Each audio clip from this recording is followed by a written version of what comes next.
Hey, babes. Hi, my love. Thank you for the flowers. I'm coming in. Thank you, thank you, thank you. How are you guys doing tonight? Good. Above ground. I have the hiccups really bad. I'm sorry. Did you get that judge to finish his Lunchable and God his damn Capri Sun? it. Hates my guts.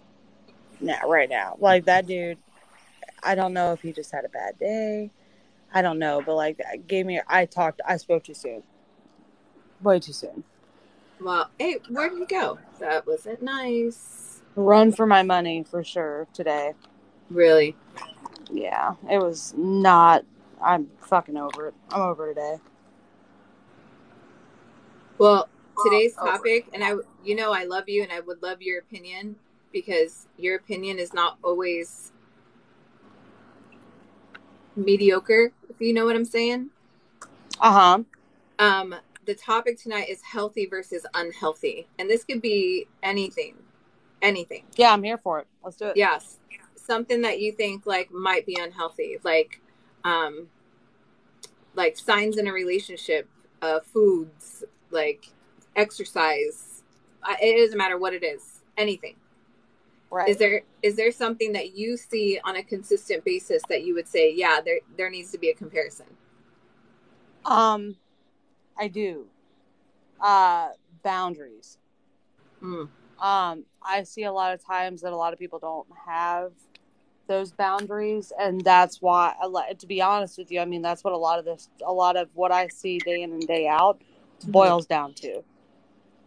Um, if the boundaries were set beforehand, a lot of this stuff could have been completely avoided. Right. I think that causes a lot of underlying. I think boundary setting, especially in a relationship or something like that, if you don't set boundaries or you have that, if you've, what most people think of as like an unlocked achievement in your relationship, if you've moved to the next level and you're dropping, oh, I love you. I would, I think that you're great, XYZ. Uh, if you haven't set the boundaries before you've hit the hard L, Mm. then you don't know what that is. Yeah. Because you know what I'm saying? Like, I feel like that's where the frustration lies. And a lot of times that you have to have that understanding to love someone. You have to know where they're willing to set boundaries. Yeah. And if they're not, the frustration in you comes out. And even if you're trying to move forward out of a dark time, like say you've been together for 5 years and you've been battling this and you want to, turn over a new leaf, well, if no boundaries have been set or with each other or with things that have happened in the last 5 years, Yeah. then you're never ever going to move forward. If you keep looking in the rearview mirror, you're going to hit a tree. Yeah. And like you feel like people just get into a pattern with these like unhealthy boundaries. Right. And I'm convinced that some people are adapted to chaos. Yeah. 100% adapted to chaos. Like that's just what they know.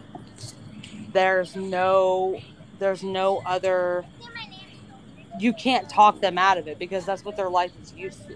That's what they're used to. Right. When And do just because they get those little itty bitty, validations from the people that uh they might be helping or whatever the case is, right. of, oh, well, I helped this person and I helped do this, but I broke my back and I missed my, like I was bending over backwards and I missed this and this in my kid's life, but I helped them. You're not fucking living. You didn't set a boundary. Right. That's what I think anyway. Yeah. When do you think that boundaries are unhealthy? um I think that when it becomes it, in a are you asking like a relationship Yeah. with children or without? I mean, let's go without.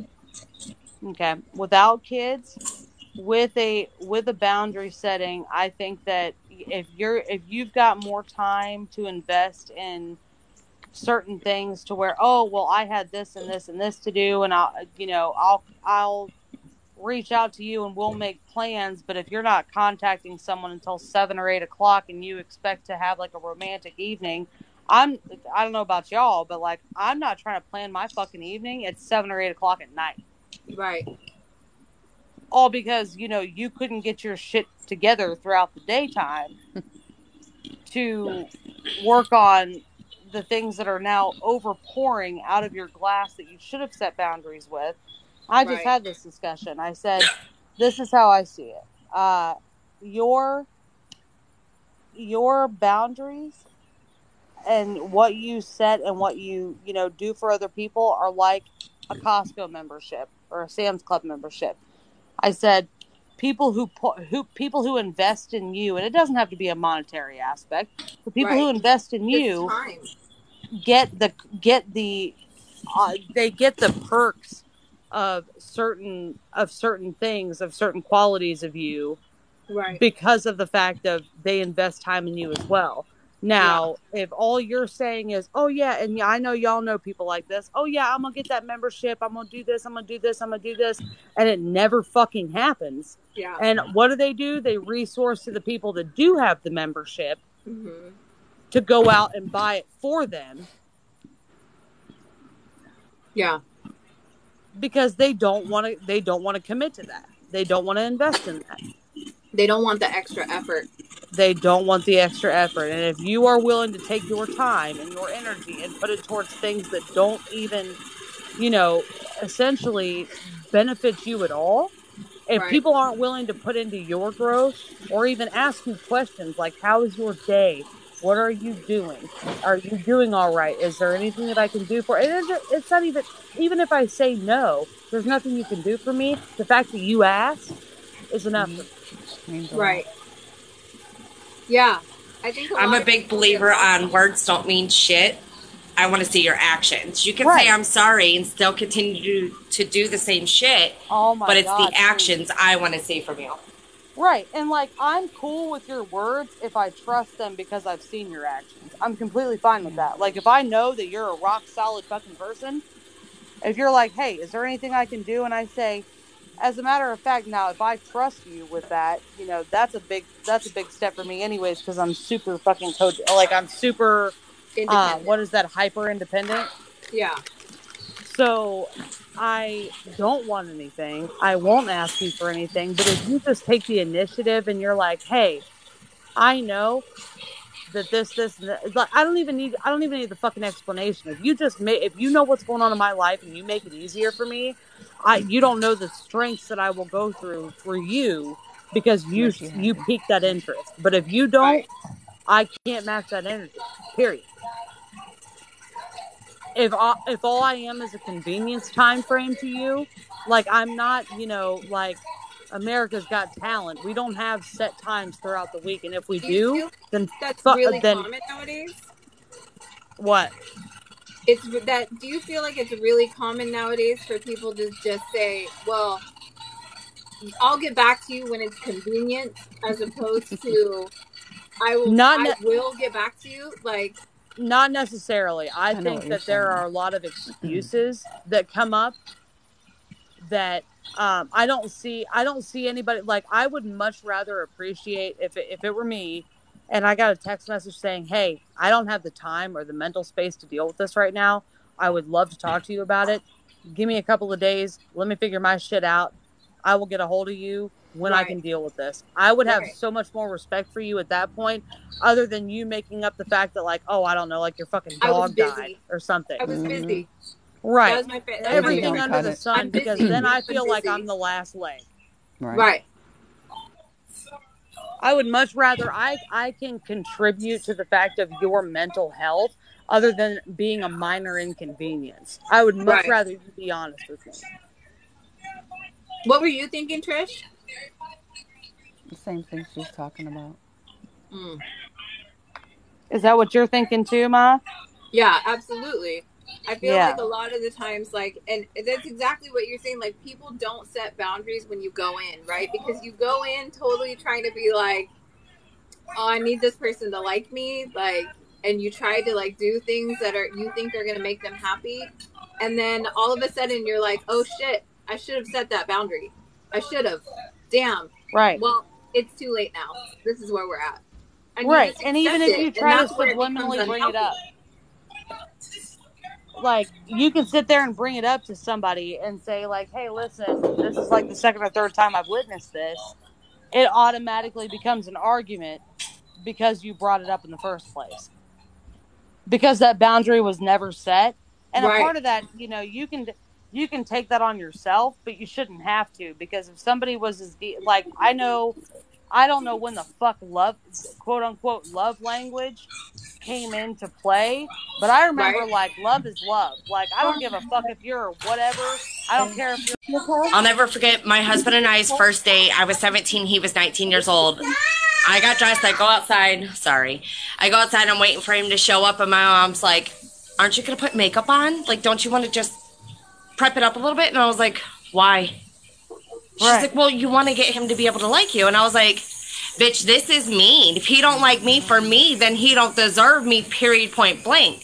So on the rare occasions of when I'm going to a special occasion and I put makeup on, he's like, damn, okay, up, I would yes. Be like, oh my God, look at you, other than the fact of like, why did you let yourself go?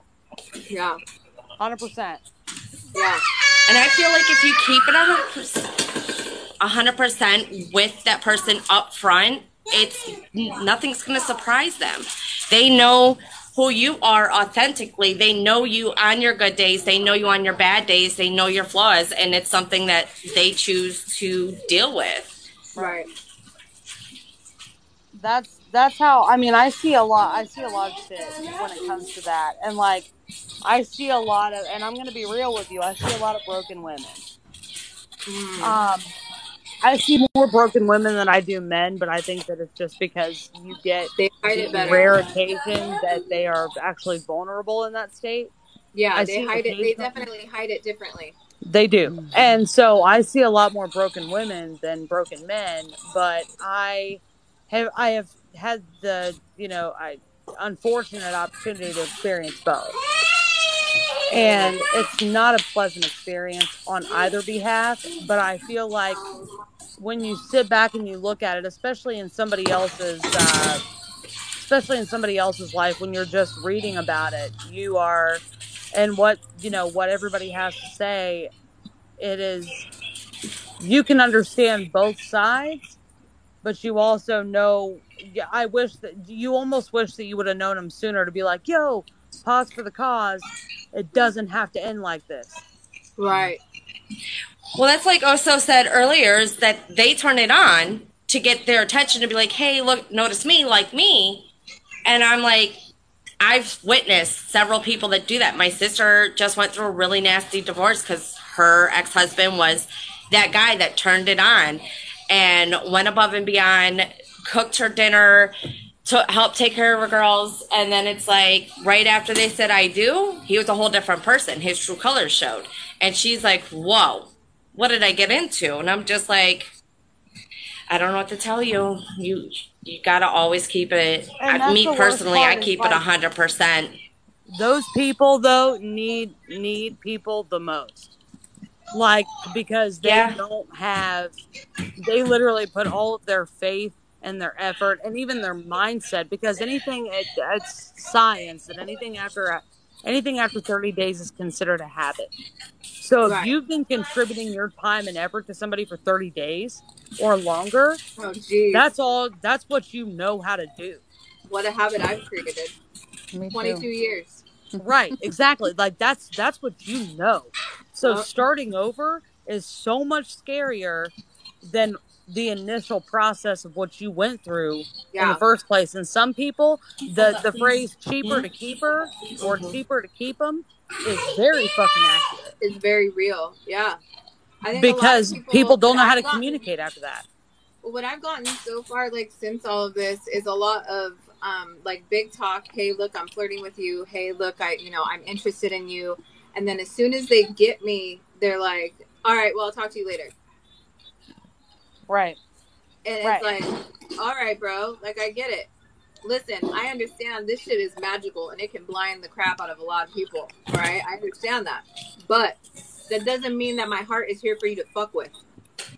No, And no. I think that is where, like, you know, those unhealthy boundaries. It's like, at what level of dishonesty does it become an unhealthy boundary? When it starts affecting you personally, like, to be honest with you, when I dealt with it, personally, it became to where, like, when you start showing, when all of a sudden you are contributing to that person's life as well, and it doesn't necessarily have to be like a, it doesn't have to be like a damaging effect. I don't know how to put that. When you're dealing with something, say, like in my experience, I was, my situationship is like a pastor of 2 churches here, and that specific person thinks that every other problem of every other congregation members is more important than, like, raising his own children, or Right. and I understand that that's the boundary that I have to set. Like, if you are pissed, like, Kelsey, you went mute.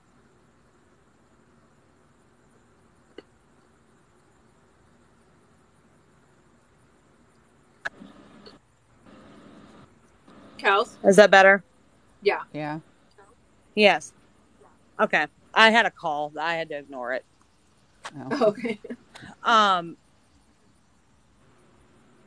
Hold on. I can hear myself. I'm going back, so I'm gonna pop out and then come back in. Hold on. Okay.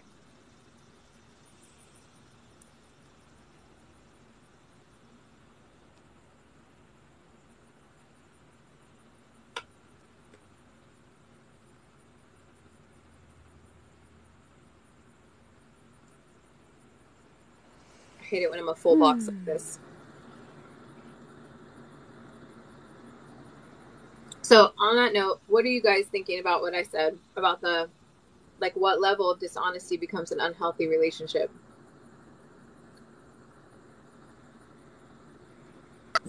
What do you give me an example of what you mean so I have a better clarification understanding on it? Well, I mean, I think that we tend to, in relationships, like, we're so quick to not want to say things because we don't want to hurt somebody's feelings, or we don't want to or we don't want them to feel obligated, right? Like, to agree with us or be part of whatever situation it is that we are. So a lot of times we just don't, right? And in a way, it's dishonesty, right? Hey, Kuwaito, thank you for coming, love. You're talking about hiding your true feelings because you don't want to burden your significant other with them? Right. Like, is that like an unhealthy, like, boundary? 100%. Unhealthy line? Yes. 100%, because you are literally hurting your mind, body, and soul by burying that shit. Yeah. You might want to take a moment and try to process how you want to communicate that to your person. Me, I don't. I just fly off at the hinge, fly off the mouth, no filter, and get it off my chest. Give him a moment to process what I was trying to say, and then I feel better and I'm able to sleep peacefully at night. And then we end up, after a little while, we'll communicate it. But the one thing my husband, 18 years now, will not allow me to do is go to bed angry. It doesn't matter what happened throughout the day. It doesn't matter how bad I pissed him off, how bad he pissed me off. We're talking it out, period. Yeah. Because he don't want it on his soul. I don't want it on my soul. So I think if you're going to hide your true feelings or how somebody made you feel, you're just hurting yourself. You're putting yourself in a bad mental state. And I might be a little cray-cray, but I 100% believe that helps cause the illness within your body. because you're hiding it and you're keeping your feelings in, and that wears you out, and that your immune system crashes. You end up getting sick. You end up getting health issues, or God forbid, cancer. That shit will kill you. You got to speak your truth. And if they can't handle that, they ain't for you. Yeah. What do you think, Trish? Yeah, I'm on the same boat as her. Yeah. Can you explain? Well, I mean, as far as you can, you know. I just say what's on my mind all the time. They either like it or they don't, because that's who I am. Yeah. Janet, what do you think? I agree with Yeah, her. I'm fine. What do you mean? Just, you need to say your piece. Either way. What if, okay, so. I have a question for you, Oso. Yeah. Because I know, I don't know personally, but I've heard some stuff about things that you have gone through. When you're not speaking up, how do you feel? See, there's where the confusion is. I'm not the one that doesn't speak up. No, you do speak up? I am the one that is loud. I'm Latina. We don't not say things. We do not say things. Like, every emotion, every feeling, I mean, if you haven't learned it by now, it's all out there. Everything is out there. I hide nothing. You see me when I'm up. You see me when I'm down. It doesn't matter what it is I'm going through. What you get is what you get. Yep. Now, my boundary issue is when my partner cannot communicate to me. That is my boundary issue. I feel it to be very unhealthy for you to think as a person that it's your job to keep me from not being stressed out or whatever, and just holding things back, just not saying them out loud, to me is unhealthy lies. Yes. Because omission is a lie. And yes. I think that we forget that as people. We forget that we need to communicate. We need to open our mouth. We need for these things to come out sometimes, On that note, I was also taught just because you need to say it doesn't mean it needs to be heard. And that means, for me, that those negative things that you're thinking, like, you son of a bitch, those are the things that just because you need to get that shit out, it doesn't always mean that they need to hear it.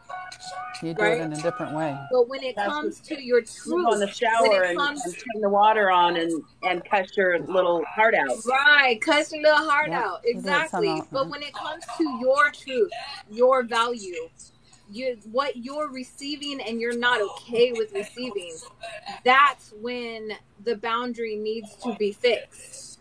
That's when the truth needs to come out. I agree. I went through a relationship where, he really badly wanted to make sure that I didn't suffer, and his way of making sure I didn't suffer was to make himself suffer and entail me.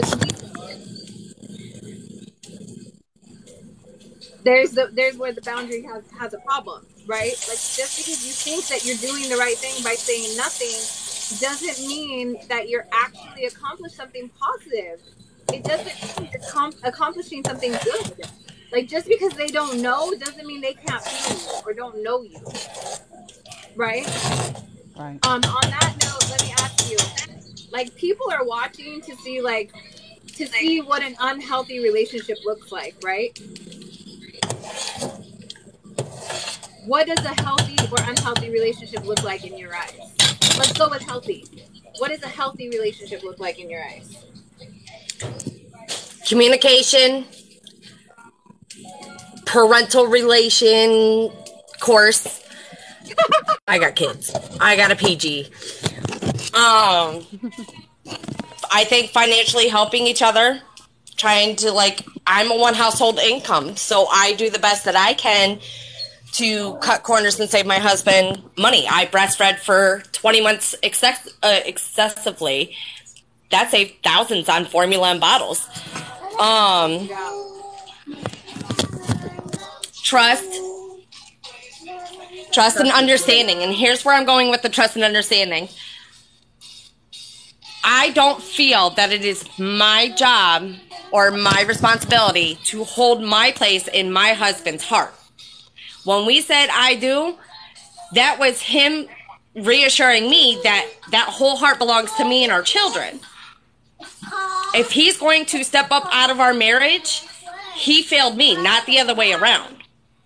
Right. He said I do. He assured that that relationship was for him and I. As I was speaking to you earlier and I was talking about the DM messages, I'm not going to entertain them because my heart belongs to my husband and my children. And entertaining those messages, I'd like to step out of my shoes and step into his and be like, how would that make me feel if he was entertaining another female's message? I'd be irate. Oh, it would go down WWE style here in this house. Right. But, so I think those are just my ideas of what I think a healthy relationship looks like. Do I think he needs to go out and buy me flowers and chocolates randomly? No, we don't have the money for that. Could he come home and help me with the kids in the house? Yeah. Does he do that? Yeah. Does he get what he needs to, keep his heart attack rates down? Yes, ma'am. We just, you know what I mean? Like, I get that question a lot, believe it or not, in my family. How have you and your husband made it 18 years? We said 6 months. And I'm like, we have sex. We talk. We do keep, they think it's asinine that I have my own checking account and he's got his own checking account. And then he has his, business accounts.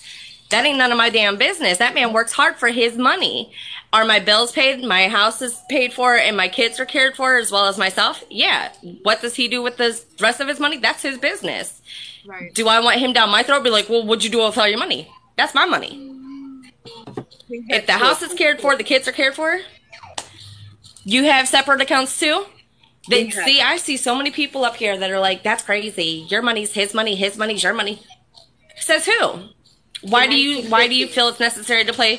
Exactly. Why do you feel it's fair that I need to live I don't live in a box. I color outside of all those damn lines. Period. Yeah. Just my thought. What do you think, Trish? What is a healthy relationship to you?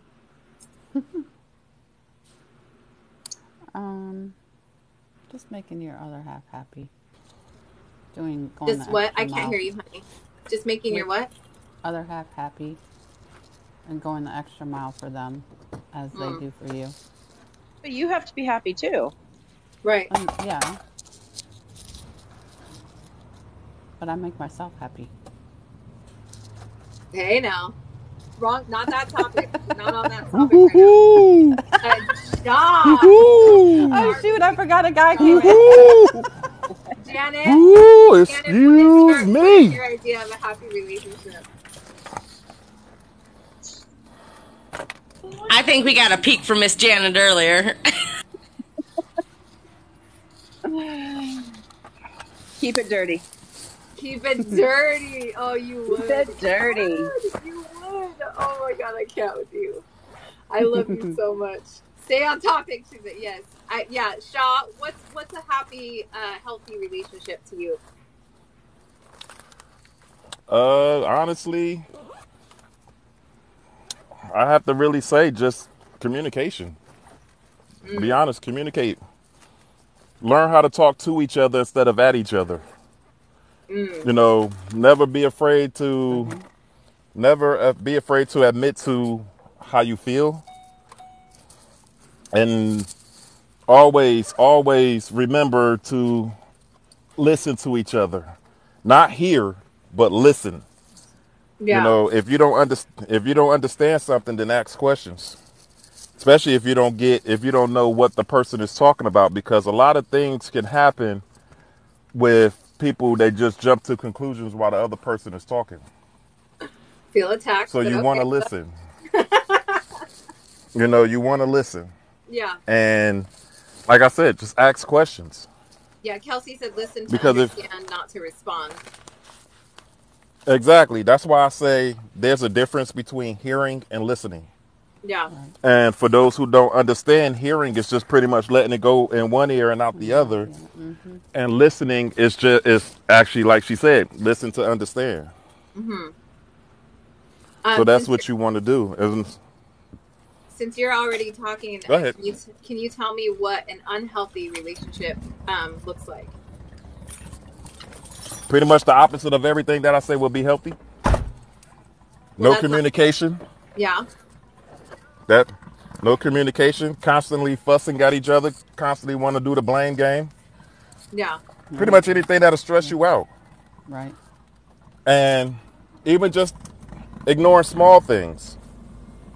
For instance. Like I think like for instance, this is my experience just coming home when I was married.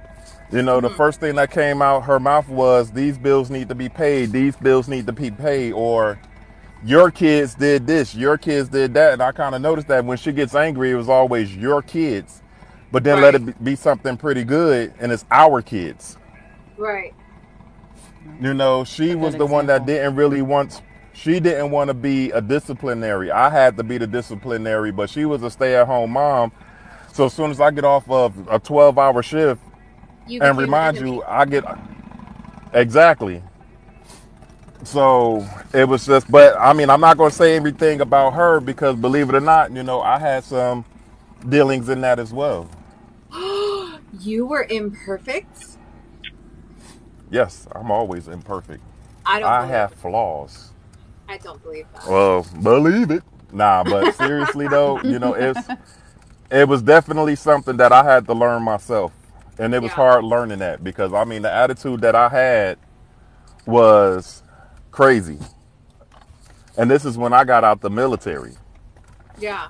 So you I think mean, the military had unhealthy, an effect on the way you communicated? Yes. Interesting. Okay. Simply for the fact that majority of the time in the military, they're not trying to hear that you're sick or you're depressed or you're this or you're that. Their main thing is that are you fit for duty? Right.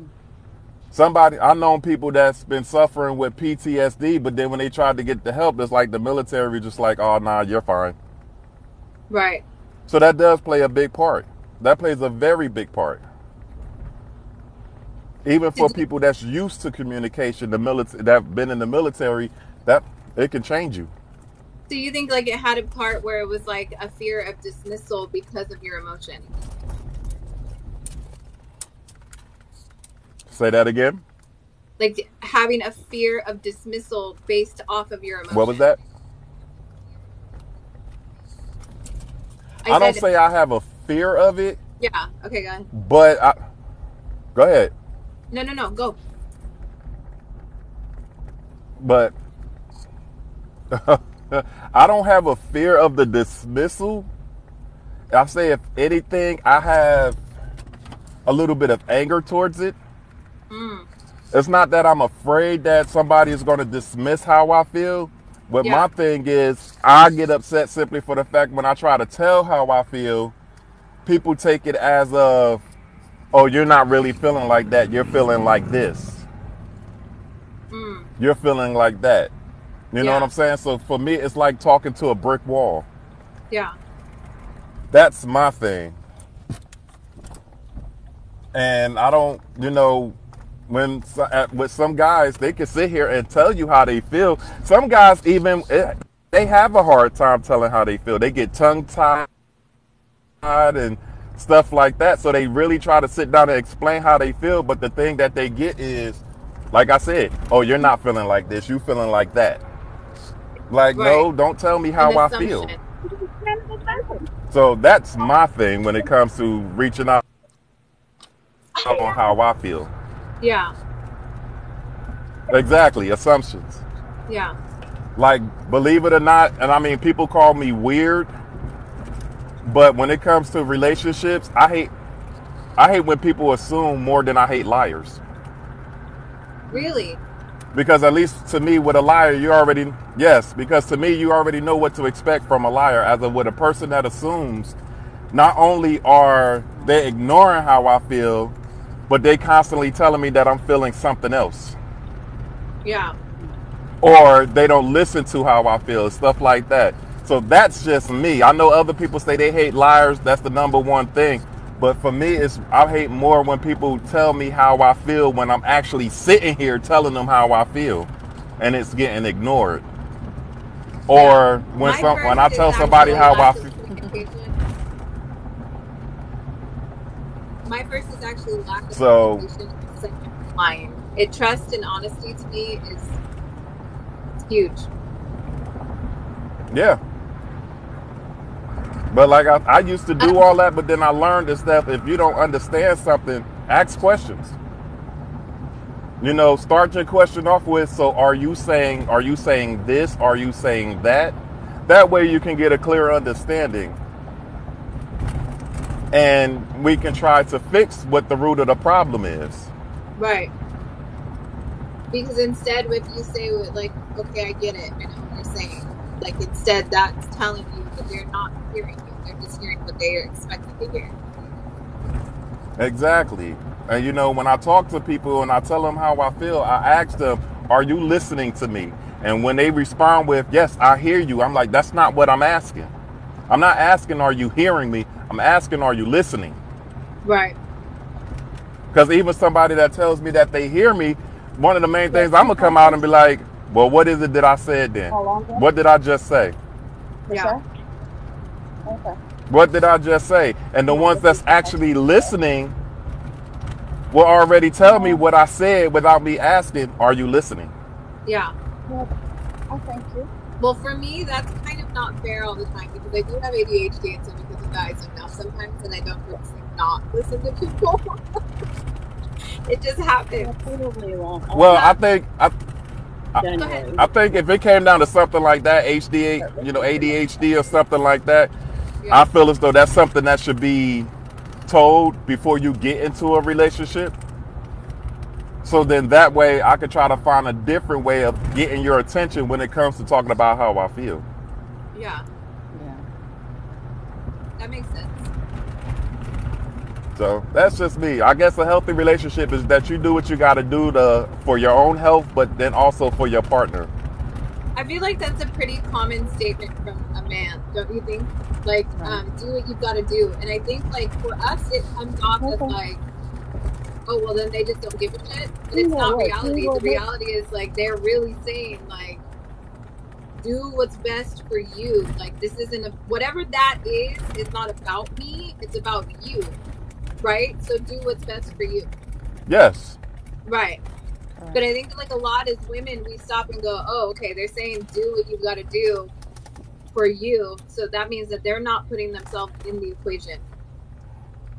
Yeah, but then again, they probably are, simply for the fact, I mean, both men and women got their own lingo when it comes to saying things. Yeah. It's almost as if, like, I mean, and maybe I could be wrong when I try to use this as an example, like a difference between Mexican language and Puerto Rican. Okay, yeah. You're not going to understand everything, but you can always catch certain words to know what they're talking about. Right.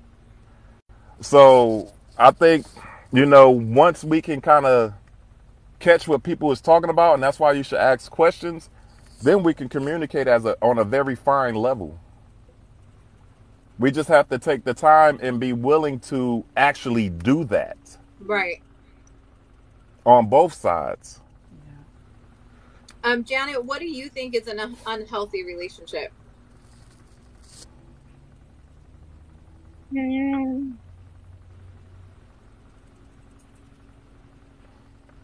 She says no sex. Well. Oh yeah, that's unhealthy. That's unhealthy like crazy. That's definitely unhealthy. Yeah, tell me about it. There's a lot of things that can be unhealthy. Like, my kids' dad was narcissistic. And that was very unhealthy. Yeah. You're basically absorbing everything about them. Yes. Yeah. When does it start to look like it's a what did I say? Yeah, trolling. It's belittling and not listening to like my ideas of how to do things. It was like always his way. Like I never got the chance to really say my piece, really. Right. So, What do you think, Trish?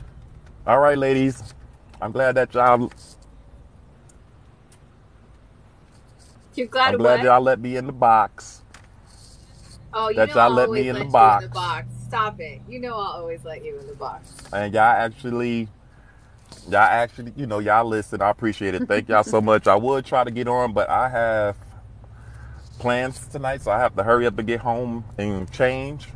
Y'all Oh, where you enjoy going? yourselves. Peace and blessings to all y'all. I'm going to a enjoy. bachelor Where you party. going? Oh, how Woohoo! That fun. sounds like fun. When Oh, let's go when practice. am I going? Yeah. I'm going as soon as I get in the house, take a shower, and change my clothes. Let's go Uh, practice. yeah. Let's go crash Have it. fun ish. So I have fun. try. It depends on the weather. It's outside. Yeah. Okay. But y'all have a good day. You You too. too. Bye bye. Bye. Everybody, please make sure that you follow Mr. Shaw. But stay at his DMs. That's all I'm saying. What was I asking? Does anyone avoid conflict in relationships?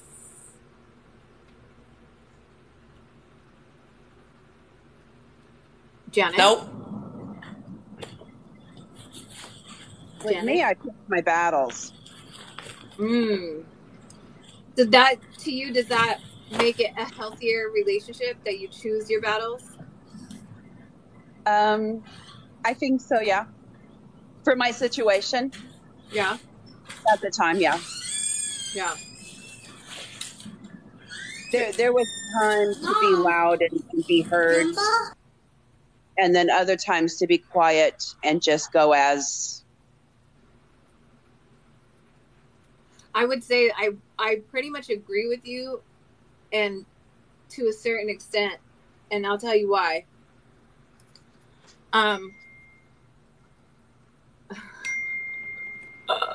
Sorry, hold on.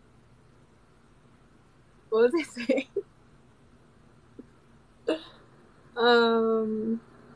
I would pretty much, oh my gosh.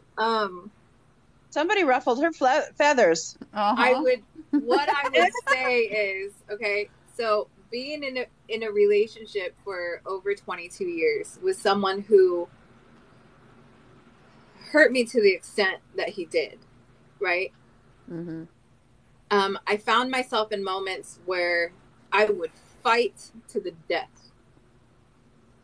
And then I would find myself in moments to where I would just say to myself, It's not worth it. Battle. Yeah, this isn't the battle. What did I do that for? And I would just go quiet, and I would ignore it, and I would let it go, and I would just pretend like it wasn't existing.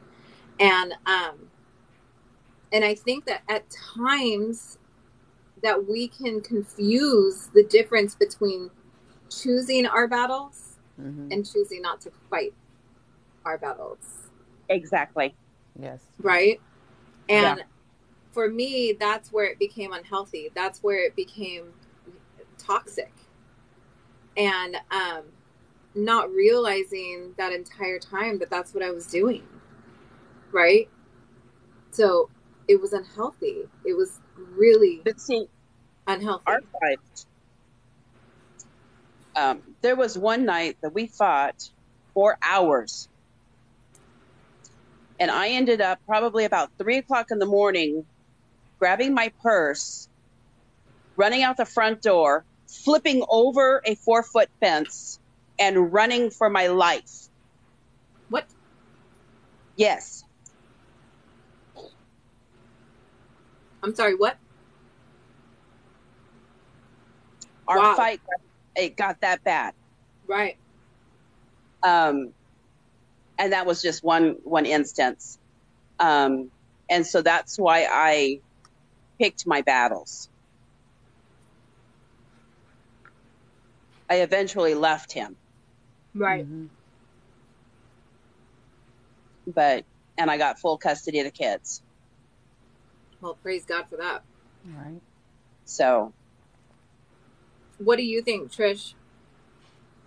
I agree with her. Does a Can't top that one. you can't say that.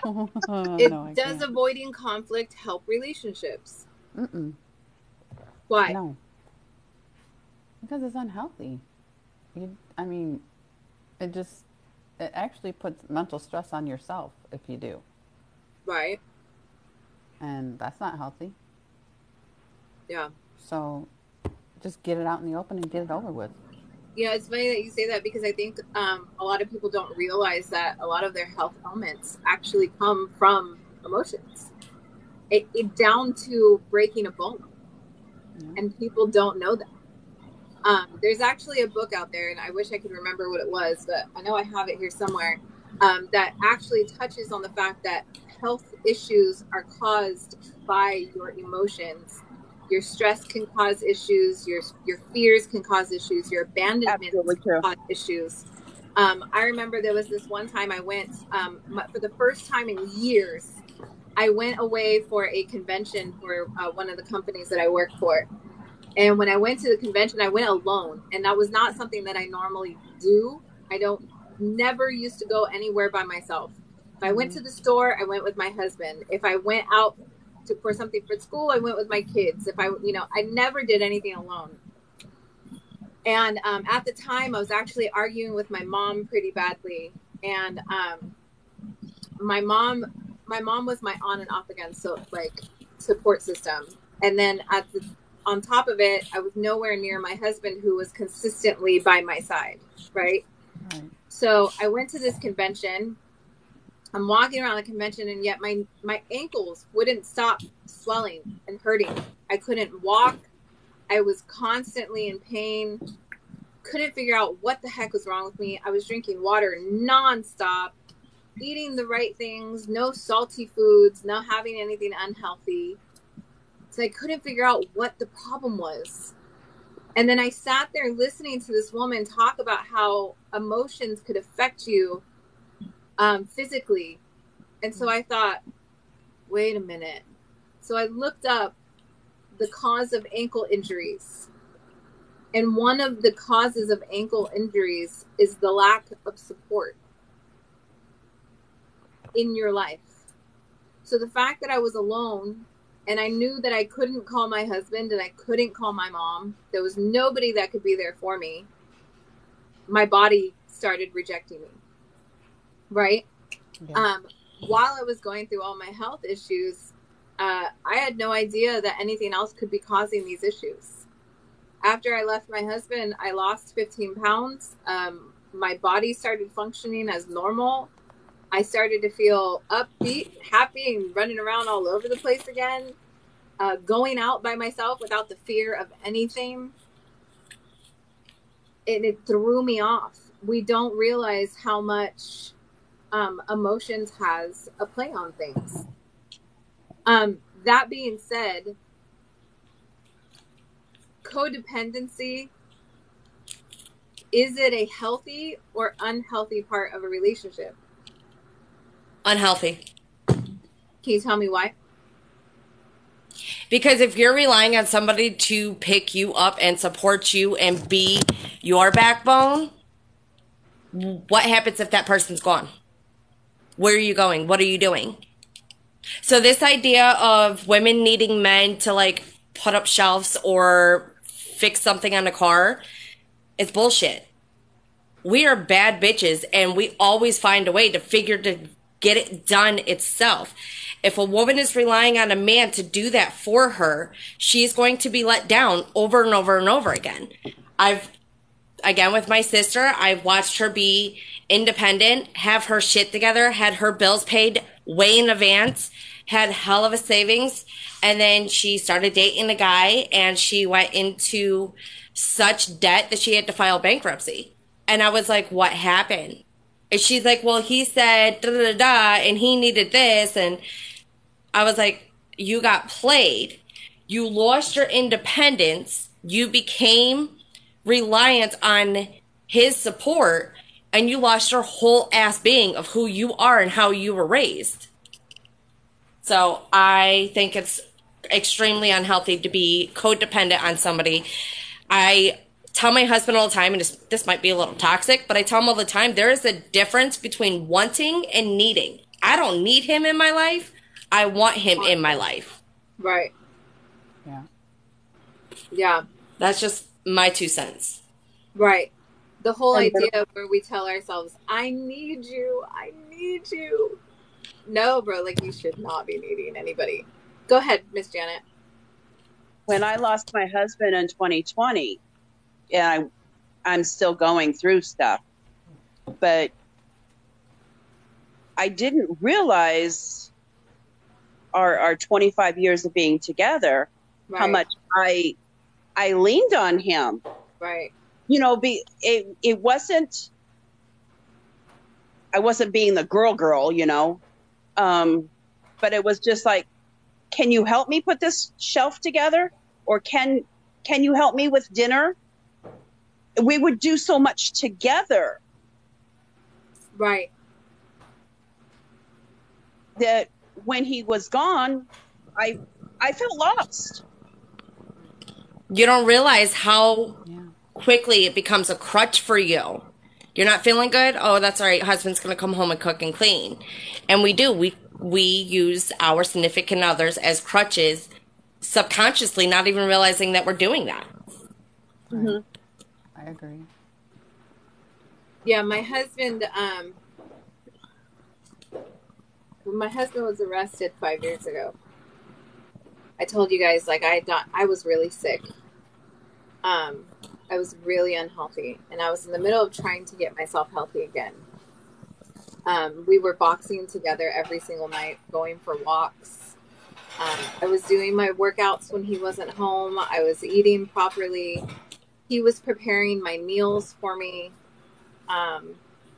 In the mornings, he would make sure that I had my breakfast. Every night, he would make sure I had my meal for that night. And it was consistent. It was constant. If I was to try to get up to go grab something to drink, he would tell me to sit down. And he would go and grab me the drink. If I demanded that I was going to do it myself, it was usually received as, okay, fine. It was as if I did something wrong. And it was consistent. It was every single day. It was to the point where I literally said to him, you put me on the pedestal and then you try to take me off. You can't put me on it and then try to yank my crown. It don't work that way. And it got to the point where he so badly needed to do things for me that when I would reject it, he would then be pissed, but at the same time would resent me for the fact that he was needing to do these things. Red cup. I don't see it. Like, talk about an unhealthy codependency. Right. Where other people would look at my relationship and would say, wow, you're spoiled. Not realizing that to an extent, it was control. Yes. It was manipulation. Controlling. Exactly. Yes. Other people. That's how it starts. Oh, your friends don't like you. Oh, your family don't care for you. You don't need to go out with that person. Come on, let's go do something together. That's how they plant their seeds to manipulate you. And then once they got you where you wanted and you resisted, I can do it. Oh, well, okay. When you resist, they don't know. They're like, damn, this isn't working. Yeah. But once you cave, then that's where it shifts. And they're like, they become passive aggressive and potentially abusive. Yep. Because he already got in your head. He already played his game and made you think like your self-worth was less than what it was. Yeah. It's funny how codependency kind of plays into the whole, like, what are signs of controlling relationships, right? Like, I feel like at times we don't even realize that codependency turns into allowing somebody else to control your every move or your every action, right? Yeah. Really quickly, I just want to say, first of all, Thank you guys for coming on and talking about this stuff. This stuff is not easy. And, you know, hopefully somebody was watching this, even if you're on the outside watching this and hearing, maybe you'll see some signs that are not quite as clear as you would like them to be. Look into them. Don't just take our advice. Don't just hear what we're saying. Look into it. Seek some help. Ask for direction. Talk to your pastor, your therapist, whatever need be. But make sure that you're doing what's best for yourself, not just for your family. That being said, I have a list of what actually will dictate a happy relationship and or healthy relationship for both you and your partner, not just one or the other. It's communication, respect, trusting, honesty, being an equal, enjoying personal time away from each other, making mutual choices, and economic financial partnership. I think a lot of times we forget that those things play into our relationships. But, all right, guys. Really quickly, I want to say thank you to all three of you and Mr. Shaw, who decided to come in and share your mind, your soul, and your experiences. I love you guys so much, and I am so thankful for all that you guys are and all that you provide for this. You are amazing, and I love it, and I'm always here for it. Please make sure that you are following those that are inside these boxes, because trust me, if you do, you won't regret it. Tomorrow's topic is going to be how far is too far to date. How far is too far to date? Start thinking about what your answers are, and I really hope that you guys like share it out. Let people know if they're into this subject. Come and talk to me. We need to talk about this stuff, you guys. Listen, there's people out there that need this information. All right, but listen, I love you guys. Thanks for the talk, and you guys know. I'll talk to you soon. Later.